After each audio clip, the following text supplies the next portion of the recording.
kharaja ilal musalla, kemudian Rasulullah keluar menuju musalla, tempat ingin melaksanakan sholat jenazah ini secara gaib. Fasaffa bihim, lalu kemudian Rasulullah membuat saf dengan sahabat, wa kabbara arba'an, kemudian bertakbir sebanyak 4 rakaat. 4 takbir maksudnya. Gitu ya. Jadi Najasyi ini walaupun dia beriman kepada Rasulullah,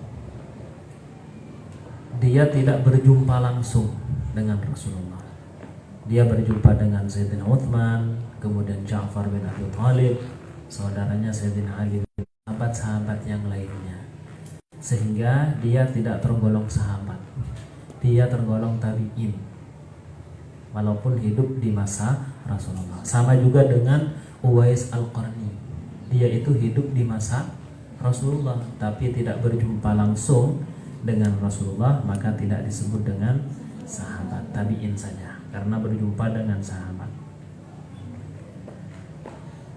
Yaqra'ul Fatihata ba'dal ula, dia membaca surat Al-Fatihah ba'dal ula setelah rakaat yang pertama, Allahu Akbar, kemudian langsung baca Al-Fatihah, tidak ada iftitah di sini.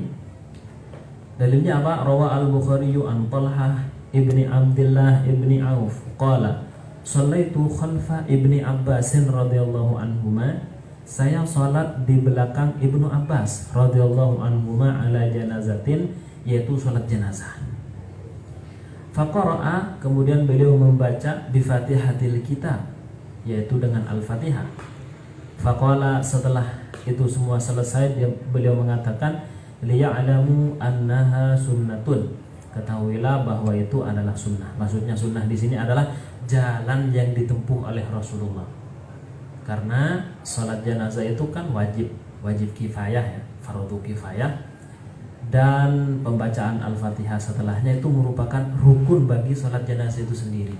Sehingga sunnah di sini maknanya adalah jalan yang ditempuh oleh Rasulullah.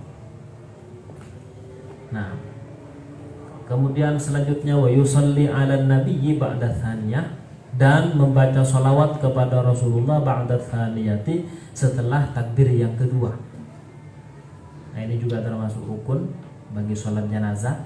Rawa Asy-Syafi'i fi musnadihi wan Nasa'i, dan juga An-Nasa'i meriwayatkan bi isnadin sahihin an Abi Umamah bin Sahlin radhiyallahu anhu annahu akhbarahu rajulun min ashabin Nabi sallallahu alaihi wasallam, bahwasanya dia telah dikabarkan oleh seseorang dari sahabatnya Nabi, anna sunnata, bahwa yang sunnah, jalan yang ditempuh Rasul itu, fi sholati alal janazah, dalam pelaksanaan sholat janazah, pertama ayyukabbiral imamu, dia bertakbir, imamnya bertakbir, thumma yaqra'u bi Fatihatil Kitab ba'da takbiratil ula, lalu membaca Al-Fatihah setelah takbir yang pertama itu, sirran fi nafsihi, ya, jadi harus rahasia membacanya, tidak dikeraskan, dipelankan walaupun berjamaah.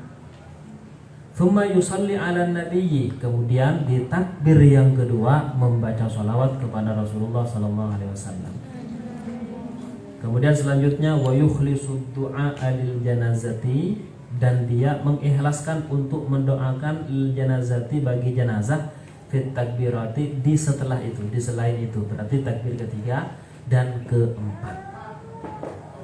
Wala yaqra'u fi syai'in minhunna, thumma wala yaqra'u, dan tidak membaca, maksudnya tidak membaca surat-suratan, fi syai'in minhunna, di dalam sedikit pun minhunna, dari takbir-takbir itu, kecuali takbir pertama itu membaca surat Al-Fatihah. Sisanya tidak ada bacaan, misalkan qul huwallahu ahad, surat-surat yang lainnya tidak ada. Nah, thumma yusallimu sirran fi nafsihi, kemudian beliau ya salam dengan tidak mengeraskan suara juga. Jadi assalamualaikum, tentunya ya didengar oleh orang yang di belakangnya. Wa yad'u lil mayyiti, dan mendoakan mayit ba'da tsalitsati, setelah takbir yang ketiga. Fayaqulu, contoh doanya seperti ini, dan ini boleh dipakai Seandainya menggunakan doa yang lain itu juga boleh, asalkan menggunakan bahasa Arab. Allahumma hada abduka wa ibnu abdaik. Ya Allah, ini adalah hambamu, wa ibnu abdaik, dan anak dari dua hambamu, yaitu bapak ibunya muslim juga. Kharaja min ruhid dunya, dia keluar dari rohnya dunia, min ruhid dunya, dari tenangnya keduniaan, wa sa'atiha, dan luasnya dunia, wa mahbubuhu wa ahibba'uhu fiha, sedangkan mahbub itu orang yang dicintai, wa ahibba'uhu, dan orang yang mencintai dia. Pertama orang yang dicintai, yang kedua orang yang mencintainya, fiha, masih ada di dunia. Dia meninggal dunia menuju kepada apa? Ila zulmatil qabri, menuju kepada gelapnya kuburan. Wa ma huwa laqihi, dan apa yang akan dia temui nanti dalam kuburan itu. Ya, termasuk mungkar nakir. Apakah mungkar nakir berwujud dengan penampilan yang ganteng atau tidak? Itu kan tergantung amalnya. Jadi kalau amalnya dari awal bagus, ya, dia hafal Al-Quran, mengamalkan isi Al-Quran, peduli terhadap hukum Allah, kewajiban-kewajiban dia laksanakan, maka malaikat mungkar nakir itu datangnya tidak menakutkan. Beda dengan ketika dari awal sudah pelaku maksiat, jadi datangnya saja sudah sangat menakutkan. Kana yashhadu an la ilaha illa anta, dia dulu bersaksi bahwa tidak ada Tuhan selain Engkau ya Allah. Wahdaka, satu-satunya, la syarika laka, di mana tidak ada sekutu bagimu. Wa anna Muhammadan abduka wa rasuluk, dan bahwasanya Nabi Muhammad adalah hambamu dan rasulmu. Wa anta a'lamu bihi minna, padahal kamu lebih tahu tentang itu daripada kami. Allahumma innahu nazala bika, ya Allah, sesungguhnya dia nazala bika, akan menghadap padamu. Wa anta khairu manzulin bihi, sedangkan engkau adalah zat yang paling baik untuk dihadapi, untuk menghadap kepadanya, kepada engkau. Wa asbaha faqiran ila rahmatika, dan dia sekarang sangat membutuhkan kepada rahmat kasih sayangmu. Wa anta ghaniyun an adzabih, dan engkau tidak butuh untuk mengazabnya, tidak butuh untuk menyiksanya. Wa qad ji'naka, dan sungguh kami telah menghadap kepada engkau ya Allah, ragibina ilaika syufa'a lahu, yaitu mengharapkan kepada engkau syufa'a lahu, sebagai pemberi syafaat. Makanya orang yang mensolati dia itu kan ada pengaruh juga kepada orang yang meninggal. Disebutkan dalam beberapa hadis itu tidaklah ada 40 orang yang mensolati mayit kecuali mayitnya itu akan diampuni oleh Allah Subhanahu wa taala. Allahumma in kana muhsinan, ya Allah, jika dia memang orang baik, fazid fi ihsanihi, tambahlah kebaikannya. Wa in kana musian, jika dia orang jelek, fatajawaz anhu, ya maafkan saja ya Allah. Walakkihi birahmatika ridhaka, dan pertemukanlah ia dengan rahmatmu, yaitu ridhaka, keridhaanmu ya Allah. Waqihi fitnatal qabri, dan jagalah dia dari fitnah kubur, wa adzabahu, dan azabnya. Jadi fitnah kubur maksudnya di sini adalah ujian di dalam kuburan, termasuk pertanyaan mungkar nakir, dia bisa menjawab atau tidak, dan juga azabnya itu ada memang, dan itu terbukti. Nah, bagi siapa yang ingin mengetahui ada atau tidaknya, ya kuncinya cuman ya mati dulu gitu kan. Untuk dilihat secara langsung ya nggak akan bisa, walaupun kita meletakkan CCTV misalnya, kamera, maka tidak bisa, karena ini adalah hal yang gaib. Wafsah lahu fi qabrih, dan luaskanlah bagi dia dalam kuburannya ya Allah. Karena kuburan walaupun sempit, ketika dia diluaskan oleh Allah maka akan luas sejauh mata memandang. Tentunya amal apa yang dia lakukan di dunia itu sangat berpengaruh. Wajafil arda an jambaihi, dan jauhkanlah, jauh, jafi itu menjauh, jauhkanlah bumi an jambaihi, dari kedua lambungnya. Maksudnya apa? Jangan sampai bumi ini, bumi yang kemudian menghimpit orangnya itu, lalu kemudian yang menghimpitnya, sampai digambarkan itu hatta takhtalifa adla'uhum, sampai-sampai rusuk demi rusuk itu akan berkumpul, karena dunia yang tempat tinggalnya tadi itu dalam kuburan itu akan terus menyempit dan mencekiknya di sini sampai kers kayak gitu lah. Tentunya itu ketika amalnya jelek di dunia. Termasuk azab kuburnya itu.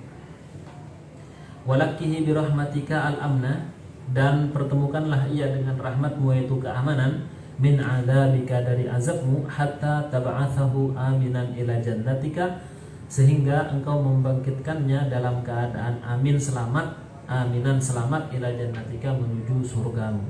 Birahmatika ya arhamar rahimin. Nah, hadhil ad'iyah, doa-doa ini yang cukup panjang ini, iltaqataha asy-Syafi'i. Asy-Syafi'i telah menukilnya, mengambilnya rahimahullah taala min majmu'il akhbar, dari beberapa khabar atau hadits-hadits yang ada. Wa rubbama dzakaraha bil makna, barangkali beliau menyebutkan dengan maknanya saja, jadi redaksinya agak berbeda tapi maknanya sama. Wastahsanaha ashabuha, dan ashabu Syafi'i itu menganggap hadis-hadis ini hasan untuk diamalkan, boleh. Wa sahhu haditsin fil bab, akan tetapi paling sahihnya hadis dalam masalah ini, tentunya dalam doanya ini, adalah ma rawahu Muslimun, hadis riwayat Muslim. Jadi riwayat ini utuh satu gitu, sementara yang tadi kan banyak itu dari beberapa khabar, dari beberapa hadis yang ada. An Auf bin Malik radhiyallahu anhu qala shalla Rasulullah sallallahu alaihi wasallam ala janazatin. Rasulullah pernah mensolati seorang jenazah, seorang mayit. Fasami'tuhu yaqul, saya kemudian mendengar kata Auf bin Malik ini, beliau berdoa, Allahumma ighfir lahu warhamhu wa'afihi wa'fu anhu. Kan sudah tahu artinya semua ya. Wa akrim nuzulahu, dan muliakanlah tempat tinggalnya. Wa wasi' madkhalahu, luaskanlah madkhal. Madkhal itu tempat masuknya ya, maksudnya kuburan. Waghsilhu, dan mandikanlah bima'in, dengan air, wasaljin, dan salju, air es, wa baradin, dan air embun dingin. Wa naqihi minal khotaya, bersihkanlah dari kesalahan, dosa, maksiat, kama yunaqqa thawbul abyadu minad danasi, sebagaimana baju putih itu dibersihkan minad danasi, dari kotoran. Karena memang paling kelihatan kalau baju putih kena kotoran, dibersihkan hilang. Kalau hitam bisa saja sebenarnya ada, tapi karena warnanya hitam itu nggak begitu kelihatan, campur dengan warna kainnya itu tadi. Tapi kalau putih ada sedikit saja itu langsung kelihatan, sehingga orang akan berusaha semaksimal mungkin untuk menghilangkannya, dipukul-pukul, disikat-sikat gitu kan. Nah, wa abdilhu daran khairan min dari, gantilah rumahnya lebih baik dari rumahnya yang dulu. Wa ahlan khairan min ahli, keluarga yang lebih baik dari keluarganya yang dulu. Wa zawjan khairan min zawjih, dan pasangan yang lebih baik dari pasangan sebelumnya di dunia. Waqihi fitnatal qabri wa adzaban nar, dan selamatkanlah dia dari fitnah kuburan dan azab neraka. Sampai-sampai yang meriwayatkan ini sahabat Auf bin Malik mengatakan begini, fatamannaitu, saya kemudian berangan-angan, tamanni yaitu berangan-angan, an law kuntu anal mayyita, seandainya aku saja yang mayit itu.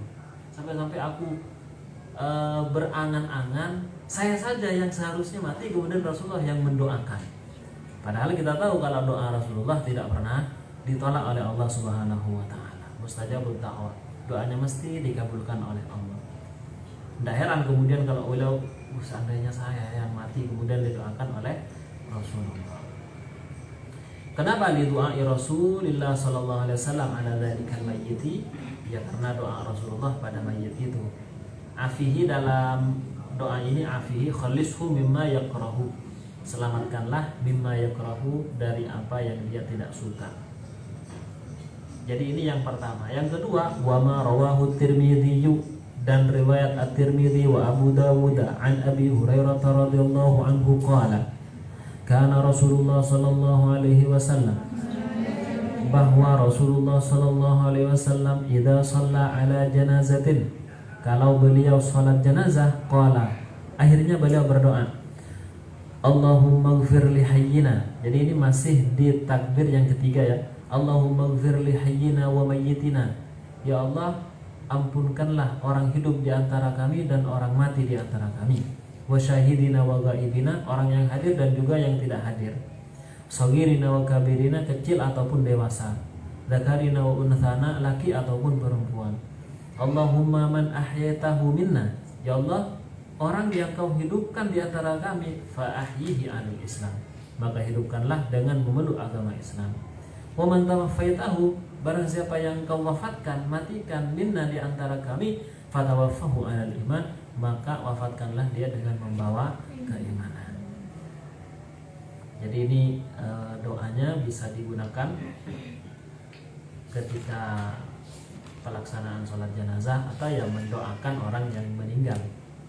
Untuk ziarah kubur juga boleh menggunakan ini. Kemudian wa yaqulu fir rabi'ah, dan kemudian dia berkata, yaitu berdoa juga di takbir yang keempat, Allahumma la tuhrimna ajrahu wa la taftinna ba'dahu. Ya Allah, janganlah kau haramkan atau cegah kami ajrahu, terhadap pahalanya, wa la taftinna ba'dahu, dan janganlah kau fitnah kami setelah sepeninggalnya orang itu. Waghfir lana walahu, ampuni kami dan dia ya Allah. Ini riwayat Abu Daud bilafzi wala tudilluna ba'dah. Janganlah wala tudillana, janganlah kau sesatkan kami setelah orang itu meninggal. Dan kemudian selanjutnya wa yusallimu ba'dar rabi'ati, dan dia bersalam, mengucapkan salam ba'dar rabi'ati, setelah takbir yang keempat. Jadi hanya berdiri saja, kemudian 4 takbiran. Rawa al-Baihaqi bi isnadin jayyidin an Abdullah bin Mas'ud qala kana an-nabiy sallallahu alaihi wasallam yaf'alu taslima, beliau melakukan salam alal janazati, ketika sholat janazah, mithlut taslimi, seperti salam fi sholati, dalam sholat. Jadi sama, assalamualaikum warahmatullahi wabarakatuh, assalamualaikum warahmatullahi wabarakatuh. Hanya saja kalau dalam sholat janazah itu nanti ditambahi wabarakatuh lengkap. Sementara kalau di dalam sholat biasanya itu cukup sampai warahmatullah saja. Nah, walaupun warahmatullah saja sampai situ itu juga nggak apa-apa. Cuman kalau sholat jenazah dilengkapkan. Jadi ini tata cara pelaksanaannya, pelaksanaan sholat jenazah. Wa yudfanu, dan dikuburkan, filahdin, menggunakan lahat. Jadi kalau lahat kan, kuburan itu kan ada 2 macam ya. Lubang kuburan itu kan ada 2 macam. Ada yang pertama disebut lahdun, yang kedua disebut dengan syaqqun, pakai qaf. Kalau lahdun itu yang pada biasanya. Ada yang tahu di sini, sudah tahu semua ya, lahat ini. Karena memang yang biasa bertugas untuk menguburkan memang dari golongan laki-laki. Jadi kalau digambarkan, mungkin ada spidol di sini, nggak ada. Ada di sini. Ya, oh ini ada. Jadi kalau anggap saja ini kuburan ya, di tanah. Kan begitu, ini orang lah gitu ya. Nah, kalau lahat, mana anggap saja di situ kiblat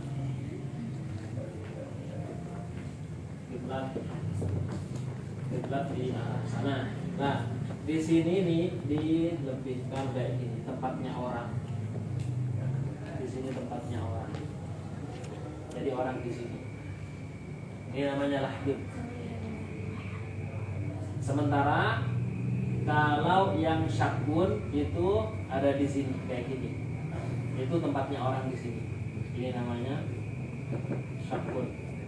Nah, apa kemudian bedanya? Kan begitu. Bedanya kalau lahat itu digunakan di tanah yang apa istilahnya, bukan berpasir. Di sini semacam ini. Tanah apa namanya? Tanah liat. Ya tanah liat bisa, ya tanah seperti inilah, tanah kayak gini, bukan berpasir. Beda kalau misalkan tanahnya itu seperti di pesisir ya gitu kan, pinggir laut. Itu kan tidak seperti ini. Jadi dia gali-gali bisa saja yang pinggirnya itu masuk lagi gitu kan. Kalau yang ini ya tetap saja kayak gitu. Nah, kalau di tanah yang seperti ini dianjurkan menggunakan lahat atau seperti di Madinah. Karena di Madinah tanahnya hampir mirip dengan di tanah kita, unsur tanahnya. Tapi kalau tanahnya pasir seperti ya di padang pasir itu sendiri atau di pesisir laut, maka nanti menggunakan syakun. Jadi orang langsung ditaruh di kuburan, terus di bawahnya tuh ada lebih lagi, sehingga nanti dipasang dek di atasnya semacam kayu, baru kemudian ditimbun. Sementara kalau lahat itu nanti kan deknya itu ya papan-papan itu didirikan kayak gini, baru kemudian ditimbun. Sepengetahuan saya kalau di sini daerah Jawa yang memang lahat. Tapi kalau saya dulu ke Kalimantan itu menggunakan yang syakun, daerah Kalimantan Barat. Jadi itu mayat ditaruh di bawah, bentuknya syakun kayak gitu. Lalu kemudian ada semacam wadah kayak gitu ya, wadah cuman nanti dibalik kayak gitu, ditelungkupkan untuk menutupi mayat. Soalnya tanahnya juga gembur kayak gitu.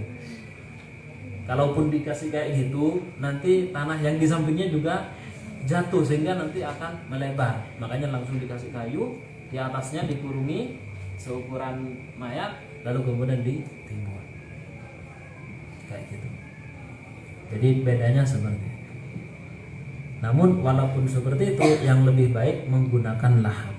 Al-lahdu lana wa syakku li ghairina. Itu kata khabar dalam sebuah khabar seperti itu. Jadi lahat bagi kita, sementara syakun bagi selain kita. Nah, ala kulli hal. Begitu ya. Kemudian mustaqbilal kiblati. Jadi dia menghadap ke kiblat ke sana ya. Jadi seperti misalkan kita mau tidur menggunakan iltija kayak gitu, sama seperti itu. Rawah Muslimun an Sa'ad bin Abi Waqqas radhiyallahu anhu annahu qala, bahwa beliau berkata, fi maradi mautihi, di saat menjelang wafatnya. Jadi ketika sakit hampir meninggal dunia. Al-hidu li lahdan, buatkanlah bagiku kuburan yang ada lahatnya. Wansibu alayya labina nasban, kemudian tinggikanlah bagi saya al-labina, semacam tanah, nasban, menumpuk kayak gitu. Jadi ada sebagian tanah yang menumpuk untuk menunjukkan kalau itu kuburan. Jadi tidak rata sama sekali ya, sehingga nanti orang nggak tahu kalau ini adalah kuburan. Nanti akhirnya diinjak, diduduki dan yang lainnya. Kama suni abi Rasulillah, sebagaimana dilakukan bagi Rasulullah sallallahu alaihi wasallam. Walahdu, adapun lahat, huwa asyakku, adalah semacam syak, tapi coba lihat, tahtal janibil kibali, jadi di bawah arah kiblat, minal qabri, dari kuburan. Sementara kalau syakun itu sendiri ya langsung aja lubang kayak gitu kan. Kemudian ada lubang tempatnya mayat di bawah. Baik. Wa yusallu, lalu akhirnya kemudian mayit dimasukkan, min qibali ra'sihi, dari arah kepalanya, birifkin, dengan pelan-pelan. Jadi kalau misalkan kuburan ya, ini misalkan orang kepalanya ini yang hitam, itu yang dimasukkan dari arah kepala, bukan dari arah kaki. Jadi kepalanya turun duluan, kemudian masuk ke kuburan, dihadapkan ke kiblat. Nanti di bagian punggungnya itu nanti di, istilahnya kalau Maduranya di elangkan ya, apa bahasa Indonesianya, dikasih semacam tanah gumpalan kayak bola-bola kecil untuk menahannya agar tidak terlentang seperti itu. Nah,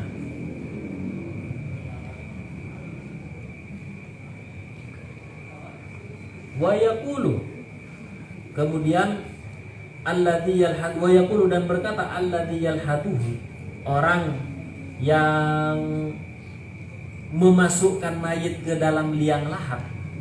Apa yang dia ucapkan, yang dia doakan? Bismillah ala millati Rasulillah sallallahu alaihi wasallam. Bismillah ala millati Rasulillah. Jadi itu yang dia, Bismillah ala millati Rasulillah. Dia letakkan dengan pelan-pelan, Bismillah ala millati Rasulillah. Nah, rawa Abu Dawud wa Tirmidzi wa hasanahu. Abu Dawud meriwayatkan dan juga At-Tirmidzi dan dianggap hasan, Ali bin Umar radhiyallahu anhu anna Nabiy sallallahu alaihi wasallam, bahwa Rasulullah kana idza wada'a al-mayyita fil qabri qala Bismillah ala millati Rasulillah. Jadi beliau ketika meletakkan mayit, menguburkan mayit di dalam kuburan, yang beliau bacanya ini, Bismillah ala millati Rasulillah, sunnati Rasulillah. Itu cara memasukkannya. Kemudian sekarang ukurannya. Wa yudja'u fil qabri, wa yudja'u, dan mayit itu ditidurkan iltija, tidur miring, bertumpu pada arah kanan, fil qabri, dalam kuburan, ba'da an yu'ammaqa, setelah didalamkan tanah, qamatan, seukuran orang dewasa, tingginya seukuran tinggi orang dewasa, ini ukurannya. Wabastatan, dan tambah satu, kalau sepertinya apa namanya? Kita begini gitu, apa namanya? Mengayunkan tangan namanya. Ya, menambah ukuran tangan gitu. Jadi saya kan dewasa lah, itu ukuran tanah dalamnya segini. Dari untuk mayit segini. Di sini mayit. Sehingga nanti nerima, masukkan ke sini. Orang dewasa, bukan anak kecil dan juga bukan orang yang SD, enggak. Dia orang yang dewasa. Kenapa kok kemudian harus dalam? Kan begitu. Untuk melindungi dari hewan buas. Karena ada hewan buas yang semacam macan ataupun singa itu bisa menggali dan justru diambil jasad dari mayat tuannya. Dan juga untuk melindungi para pencuri kain kafan.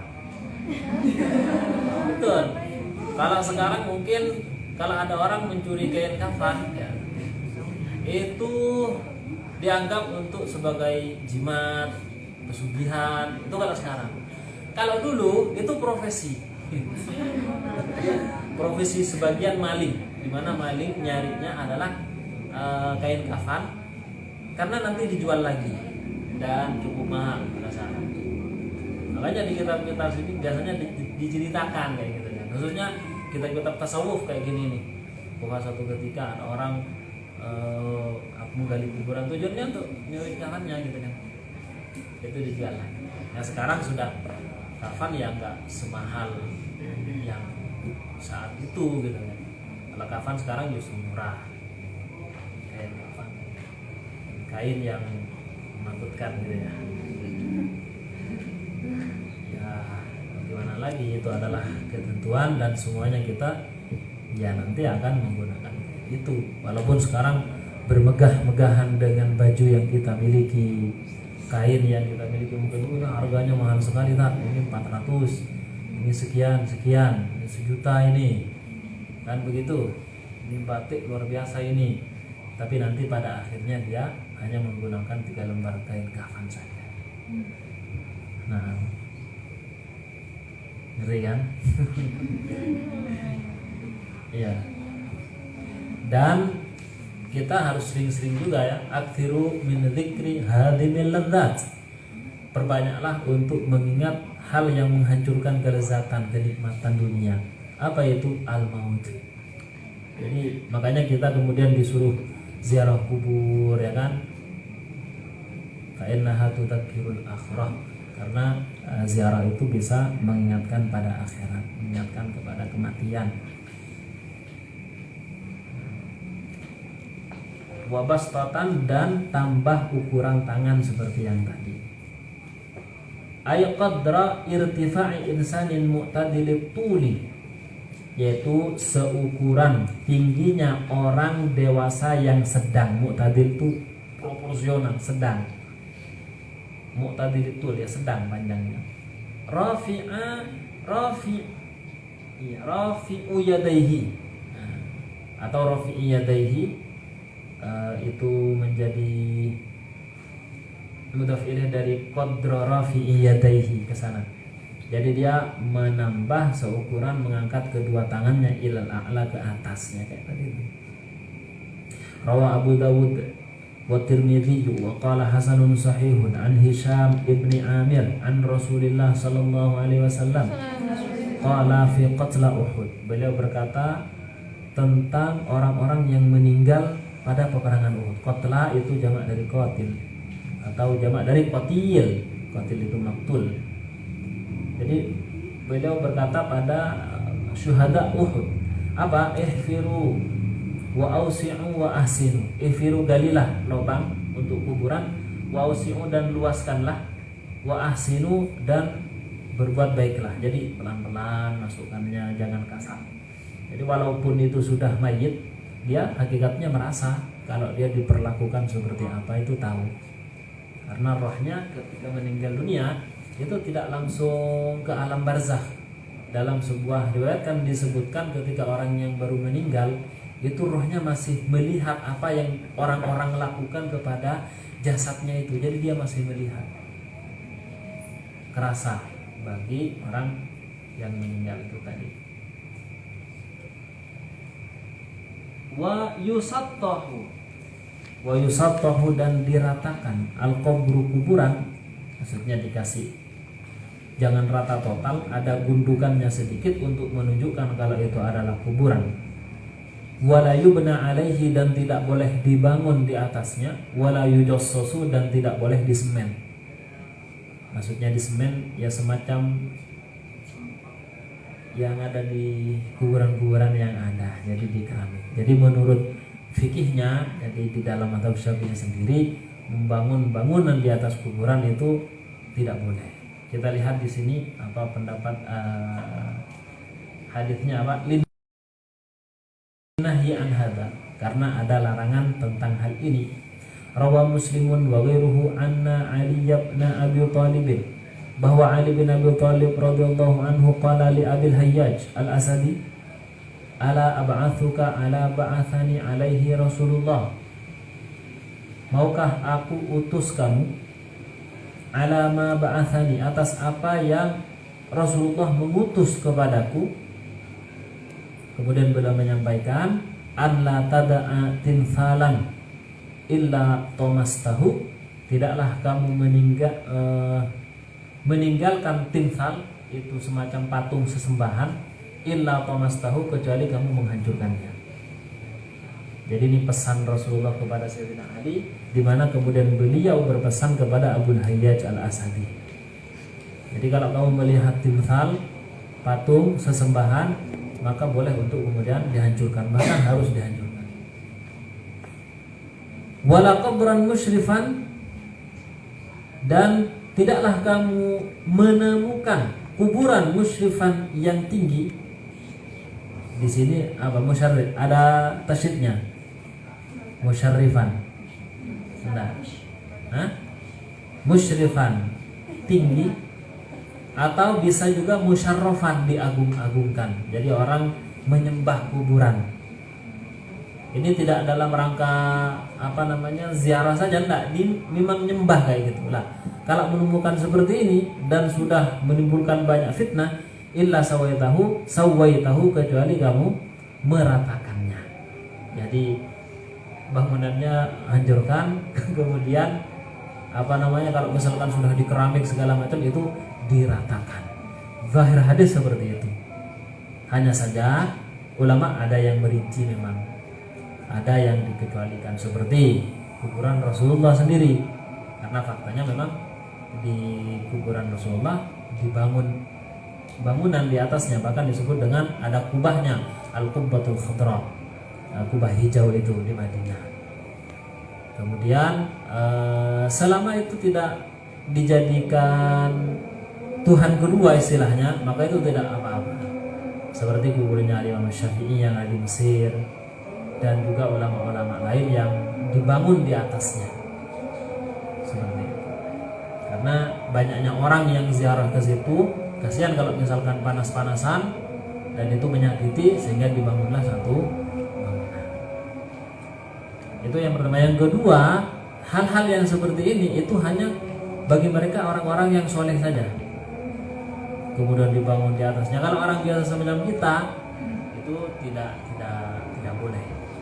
Lagian juga tidak ada manfaatnya. Yang diarahkan cuma keluarga kita sendiri. Nah, baik, kita dengarkan adzan dulu ya.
Kemudian selanjutnya timthalan. Maksud dari timthal adalah suratan, gambar.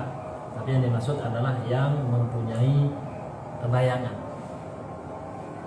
Wal muradu huna, yang dimaksud di sini adalah makana lidhiruhin, yaitu sesuatu yang punya ruh.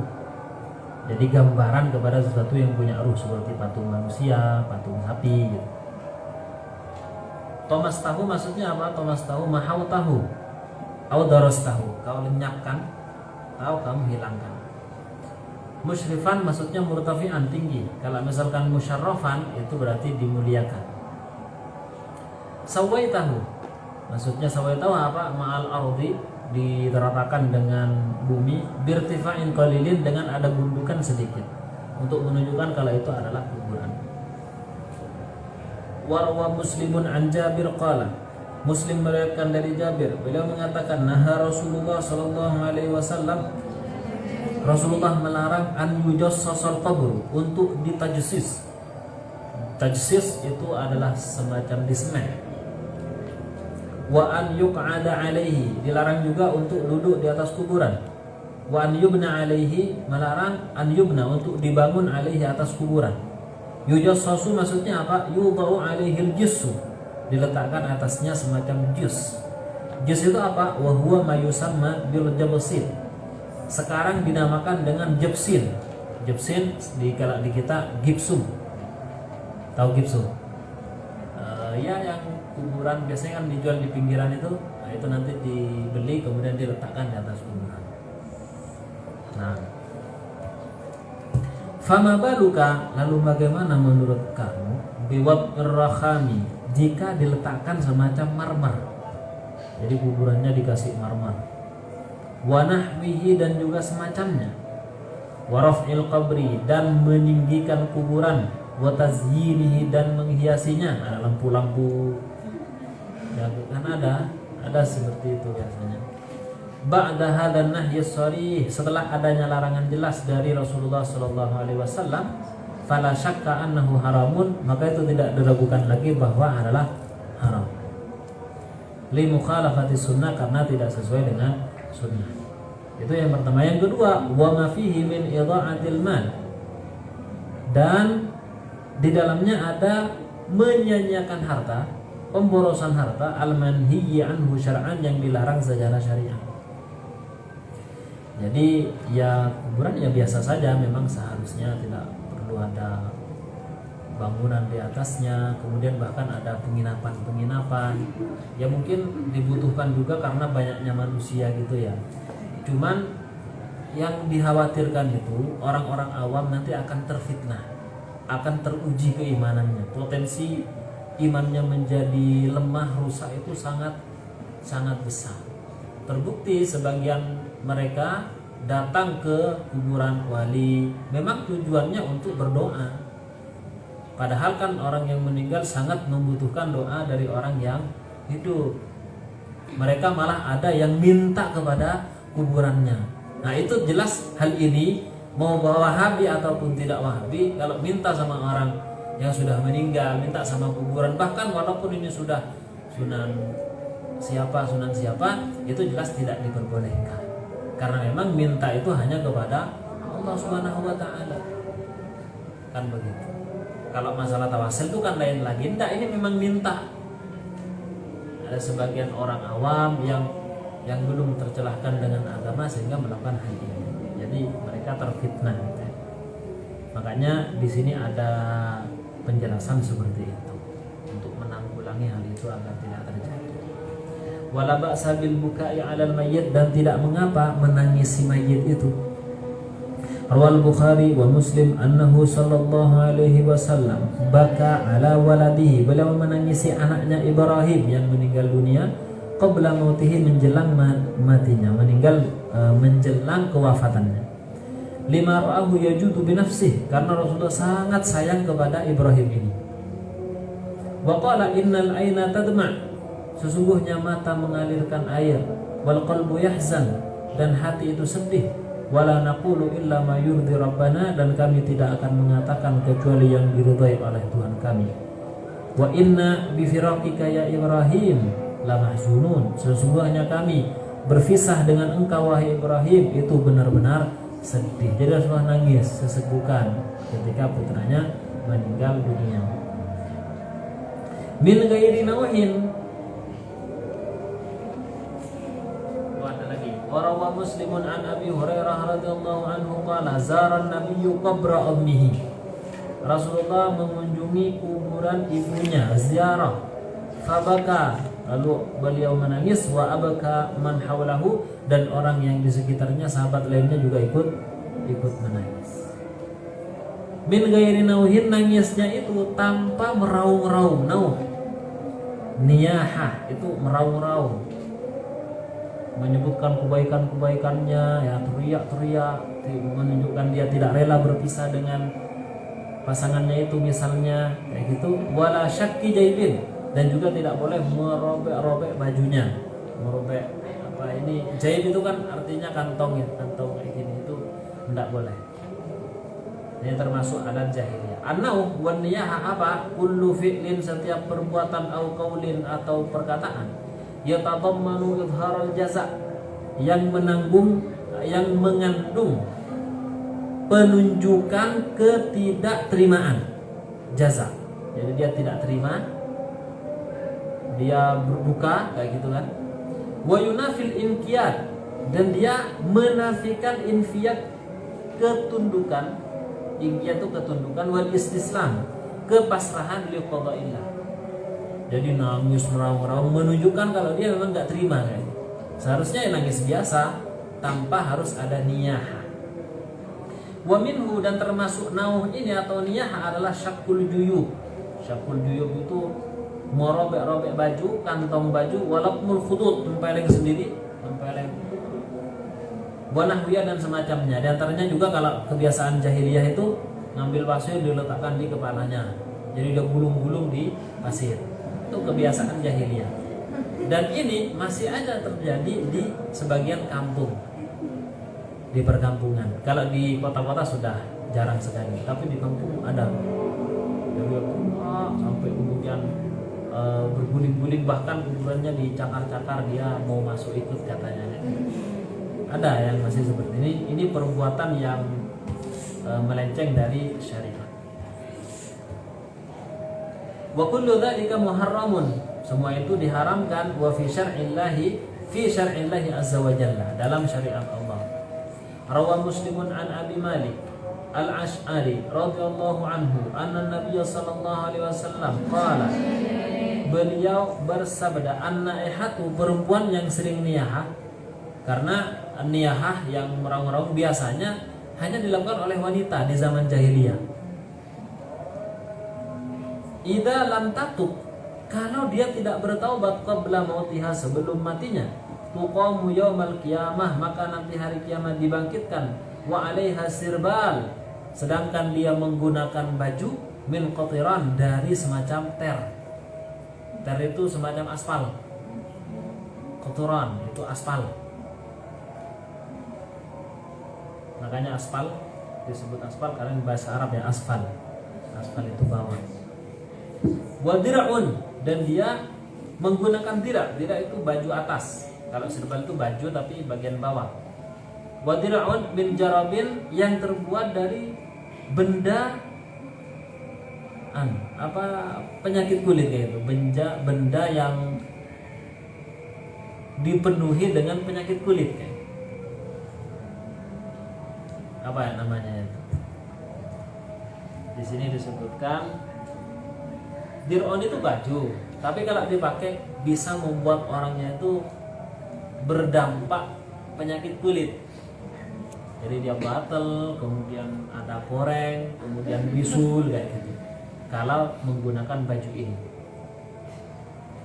Ayyusallatu ala a'dha'iha, yaitu dikuasakan kepada anggota badannya, dipakaikan pada anggota badannya al-jarabu wal hikkah. Jadi benda yang jarab itu kudis. Nah, wal hikkah dan gatal-gatal. Jadi bajunya itu mengandung itu. Mengandung penyakit kudis dan hikkah, sehingga kalau dipakai muncullah penyakit itu. Bihaitsu yughatti badanaha, di mana dia akan menutup badannya, taghdiyatad dir'i, seperti menutupnya dira', baju atasan, wa huwal qamis, yaitu gamis. Wa fi ma'nahu as-sirbal, sama juga sirbalnya juga seperti ini. Wal qatiran na'un min samghil asjar, dia semacam lem asjar, lem dari tumbuhan,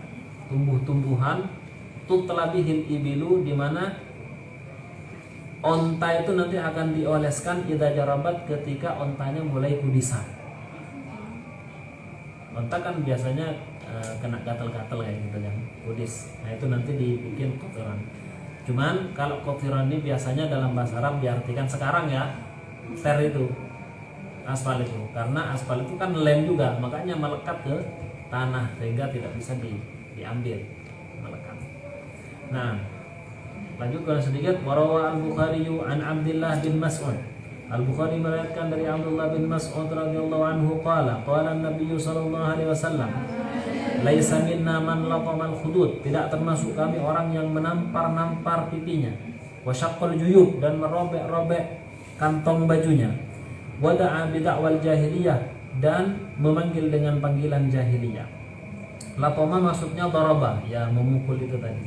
Al-juyub jam'u jaybin, jamak dari jayb. Apa? Fathadus thawb, ini loh kantong baju. Min jihatil unuq, ini di sekitar leher ini kantong baju jayb. Ai syaqqa thiyabahu, artinya dia merobek bajunya, min nahiyatil jayb, dari arah kantongnya. Dirobek-robek. Ini dulu kebiasaan orang jahiliyah. Bid'ah wal jahiliyah, dalam hadis panggilan jahiliyah apa? Qala maka yaquluhu ahlul jahiliyah, ya yang biasa dikatakan orang jahiliyah. Contoh, wa abudah wa ya sanadal bait. Jadi ini menggunakan wawunya ya, kalau ada belajar bahasa Arab nanti ada wawu nudbah. Nah, wawunya itu untuk apa tadi, niyahah, untuk meraung-raung, untuk mengenang. Jadi menggunakan wawu, wa abudah, wahai sandaran hidupku, ya sanadal bait, wahai sandaran rumah. Jadi dia penopang rumah selama ini, yang bertanggung jawab, wanahwiya, dan yang selainnya. Jadi ini dilarang ya, haram. Wa yu'azza ahluhu, dan ditakziyahi, di bela sungkawa, dilawat ahluhu, keluarganya, ila thalathati ayyam, sampai 3 hari sebenarnya. Kalau ada 7 hari ya berarti bonus sisanya itu. Min dafni, semenjak dia dikuburkan. Jadi setelah dikuburkan itu 3 hari dikunjungi, dibantu masakin dan saya. Lima rawahu Ibnu Majah an Nabi sallallahu alaihi wasallam annahu qala ma min muslimin yu'azzi akhahu, tidaklah ada seorang muslim yang melawat saudaranya di musibatin, dengan sebab musibah. Ini tidak khusus orang mati saja, jadi kena musibah kita datangi, kita takziah gitu kan. Illa kasahullahu min hulalil karamah yaumal qiyamah, kecuali Allah akan memakaikan pakaian dari pakaian kemuliaan pada hari kiamat. Yu'azzi akhahu apa? Yahuthuhu ala sabri, mendorongnya untuk sabar. Wa yuwasihi bimithli qawlihi, dan menghiburnya dengan semisal perkataan a'adhamallahu ajrak, semoga Allah membesarkan pahalamu. Wa tuqrahu ba'da thalathati ayyamin illa lil musafirin, dan dimakruhkan setelah 3 hari kecuali bagi musafir. Jadi pas meninggalnya orang, dia sedang ada di luar kota, datang lagi mungkin 2 hari lagi, ya kan, atau 4 hari lagi baru datang, sehingga walaupun di hari kelimanya itu boleh untuk bertakziah. Kalau sudah meninggalnya setahun yang lalu, nggak perlu kita takziah sekarang kepada keluarganya. Kenapa? Li'annal hazan yantahi, karena kesedihan itu akan berakhir biha, dengan 3 hari saja, ghaliban, umumnya. Fala yustahsanu tajdiduhu, maka tidak baik untuk diingatkan kembali. Kama yukrahu tikraruha, sebagaimana juga dimakruhkan untuk takziah lagi besok, takziah lagi, ternyata dia ingin mau minum kopi aja ke sana, itu nggak boleh. Wal aula an takuna ba'da dafni, yang lebih utama hendaknya takziah itu setelah dikuburkan.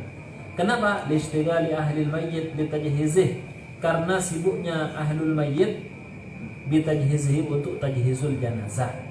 Illa in ishtadda haznuhum, kecuali apabila kesedihannya sangat parah, fataqdimuha awla, maka mendahulukan takziah itu lebih utama.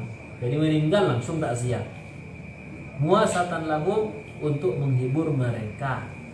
Wala yudfanu ithnani fi qabrin illa lihajatin. Ini kemarin yang ditanyakan, tidak boleh untuk dikuburkan ithnani, 2 orang, fi qabrin, dalam satu kuburan, illa lihajatin, kecuali karena ada hajat. Rawa al-Bukhari an Jabir bin Abdullah radhiyallahu anhuma anna Nabiy sallallahu alaihi wasallam kana yajma'ur rajulaini fi qatla Uhud. Beliau mengumpulkan 2 orang dalam satu lubang bagi syuhada Uhud. Ini kondisinya memang mengharuskan sedemikian karena satu, banyak sekali yang meninggal dunia di peperangan Uhud, termasuk diantaranya adalah paman Rasulullah Sayyidina Hamzah, itu meninggal di perang Uhud. Itu banyak, sehingga akhirnya dia dikuburkan, ada satu kuburan 2 orang, satu kuburan isinya berapa kan. Nah, baik, alhamdulillah ini tentang mayit. Kemudian insyaallah di pertemuan yang akan datang kita akan masuk pada bab zakat. Baik, sebelumnya ada yang perlu ditanyakan dulu? Silakan. Mengenai yang tidak boleh berhak dalam mengubur itu, bagaimana jika satu keluarga itu membeli tidak sepetak ya, agak luas, itu dikhususkan untuk kuburannya keluarga itu pribadi, jadi tidak campur sama pemakaman. Iya.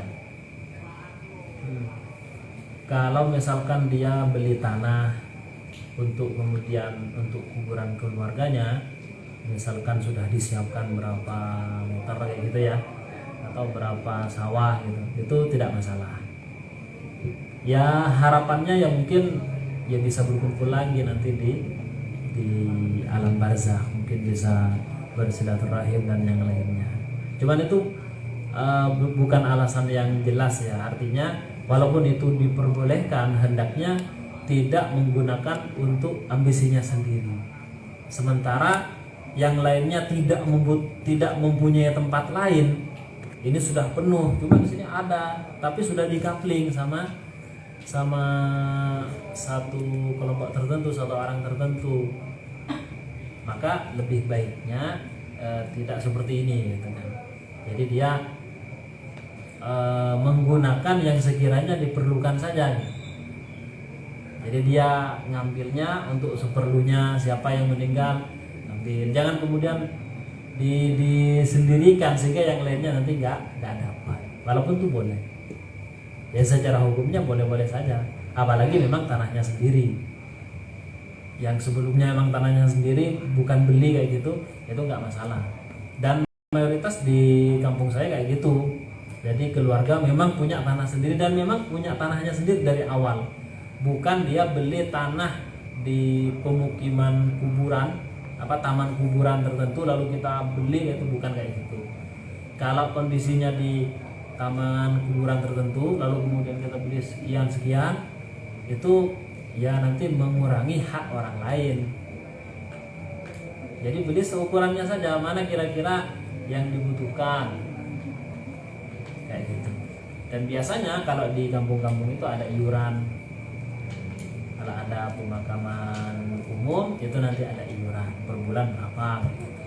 Sehingga yang meninggal nanti sudah dipesankan dulu, jadi enak gitu. Kalau di kampung enggak, jadi mereka memang punya tanah sendiri, itu sudah aman, enggak masalah, karena bukan kuburan umum, punya sendiri ya. Nah begitu ya. Ya terus yang kedua tadi Kan gini, sekarang kan banyak sekali ya orang-orang meninggal dikuburnya dalam peti. Nah peti. itu untuk bentuk makomnya, kuburannya itu masih sama isyarat atau syakun atau memang disendirikan Ustaz? Terus kemudian mayat yang di dalam peti itu harus dihadapkan ke kiblat juga atau bagaimana? Ya. Jadi kewajibannya memang seperti itu, sebagaimana yang telah kita jelaskan. Penggunaan peti itu bukan satu hal yang kemudian diharamkan.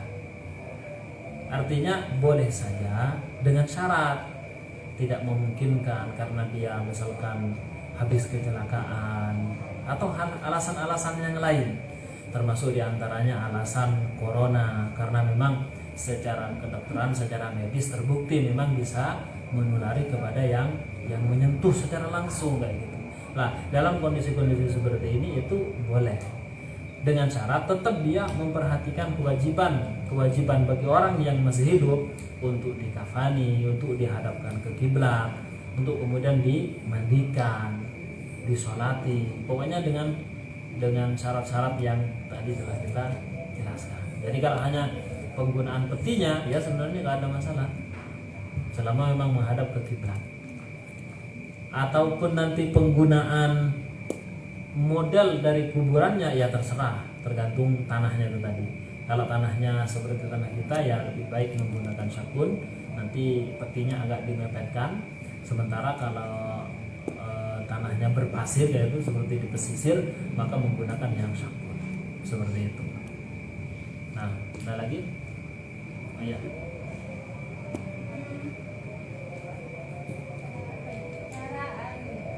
Jarak. Oh, cara. Keluarga yang berdarah. Nggak apa-apa. Nah, jadi kalau misalkan gini, kalau hanya takziah. Jadi misalkan kita punya keluarga, saya kebetulan dulu punya tetangga, bukan keluarga. Tetangga itu non muslim, Kristen. Sebenarnya saya nggak tahu juga gitu kan, saat masih kontrak itu. Ini ada tetangga kita meninggal, akhirnya kita ramai-ramai ke sana, ya kita bawa apa gitu kan, kayak beras, minyak, kecap dan yang lainnya lah.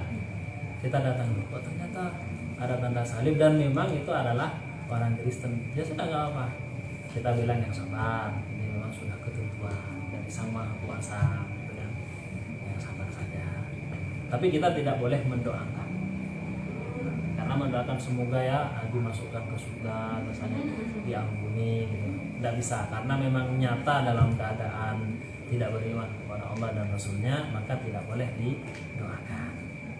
Jadi kalau hanya takziah itu nggak apa-apa, nggak boleh karena dia beda agama.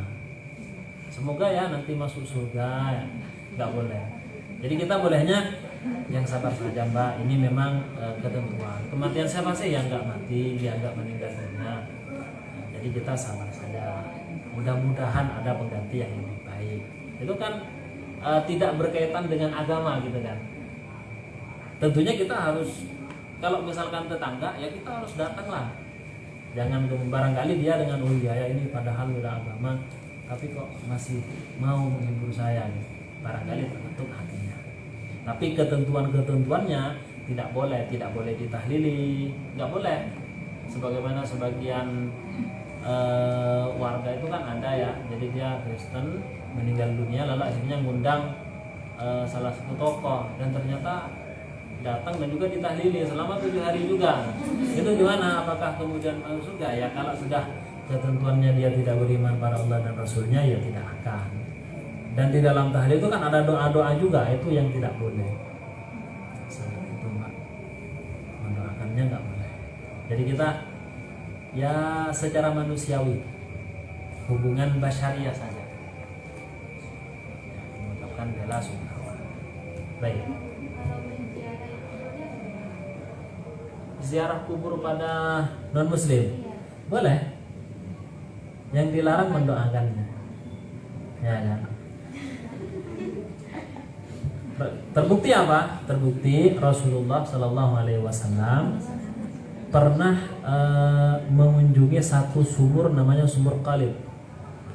Di sumur ini para jasad orang-orang kafir, diantaranya ada Abu Jahal. Kemudian orang-orang yang mati di saat peperangan, pokoknya entah peperangan Badar atau yang lainnya itu dikumpulkan di sana, dimasukkan di situ.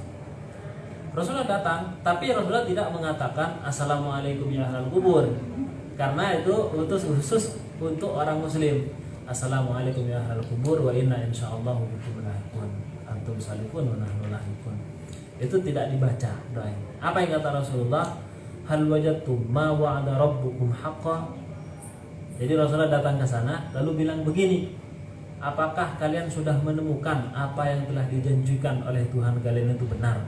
Saya dulu ngomong kalau nggak beriman akan berdampak begini, kalian sudah dapat. Nah Rasulullah ziarah tapi dalam artian seperti ini, tidak untuk mendoakan, itu boleh.